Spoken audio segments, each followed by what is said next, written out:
Hi అండి. Welcome to creative life. నేను మీ మాధురి ఓంకార. ఈరోజు వీడియోలో నేను మీకు వేణి మేకింగ్ గురించి చెప్తానండి. ఎలా తయారు చేయాలనేది కూడా చూపిస్తాను డీటెయిల్‌గా గమనించండి. దీనికి కావాల్సిన మెటీరియల్ ఏంటంటే, మనకు కావాల్సిన ఫ్లవర్స్ అనేవి సెలెక్ట్ చేసుకోవాలి.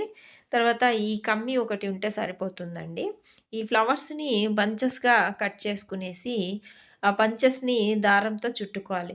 మన దగ్గర చిన్న రబ్బర్ బ్యాండ్ ఉన్నా గూడా వేసేసినా గూడా బావుంటుందండి. మనకేమంత ఇబ్బందిగా కనిపించదు. ఇంకా దారమే కనిపిస్తుంది గానీ, రబ్బర్ బ్యాండ్స్ అయితే అసలు దారం గూడా కలర్ గూడా కనిపించకుండా ఉంటాయండి.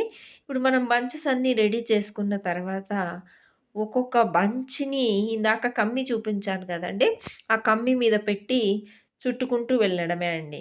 ఈ విధంగా చుట్టుకుంటూ వెళ్తే మనకు అందమైన వేణి అనేది రెడీ అవుతుంది. ఇప్పుడు చాలా మటుకు ఫంక్షన్స్‌లో వాటన్నిటిలో కూడా వేణీలనేవి చాలా యూజ్ చేస్తున్నారు.